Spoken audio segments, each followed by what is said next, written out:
দেখতে দেখতে নতুন বছর হয়ে গেল, ফেব্রুয়ারিও চলে এলো। হাই, আমি Debatri. Welcome to my channel. আজ হলো ফেব্রুয়ারির প্রথম দিন। দেখতে দেখতে আজকাল সত্যিই সময়টা খুব তাড়াতাড়ি কেটে যাচ্ছে, বোঝাই যায় না। আগে মনে হতো একটা দিন কত লম্বা, আর এখন যেন দিনগুলো প্রচণ্ড ছোট হয়ে যাচ্ছে যত দিন যাচ্ছে। যাই হোক, আমি তো তোমাদের সাথে আমার ডেলি মর্নিং রুটিন শেয়ার করি। আজও তাই। সকালে উঠে বেড ক্লিন করে ফ্রেশ হয়ে বানিয়ে নিলাম জিঞ্জার ওয়াটার। সেটা খেতে খেতে একটু ফোন স্ক্রোল করছিলাম। আমি কিন্তু প্রতিদিন সকাল 8:30টার মধ্যেই উঠে যাই, শুধু উইকেন্ডে একটু লেট হয়। আমার সকালটা ডেলি হনুমান চাল্লিশা দিয়েই স্টার্ট হয়। তারপর বানিয়ে নিলাম ব্রেকফাস্ট। ওই সিম্পল, একা থাকি তাই তাড়াতাড়ি যেটা হয়ে যায় সেটাই করি।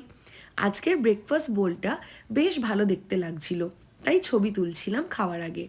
তারপর বসলাম নিজের কাজে। আগেও বলেছি, আবার বলি, আমি ইন্টেরিয়ার ডিজাইনিংয়ের কাজ করি। তারপর চান করে একটু নতুন ফোন কভার লাগিয়ে নিলাম। আর তারপর সাভানা থেকে একটা পার্সেল রিসিভ করলাম। সাভানা থেকে আসতে অনেক লেটই হয়। তারপর করে নিলাম লাঞ্চ। চলো টাটা।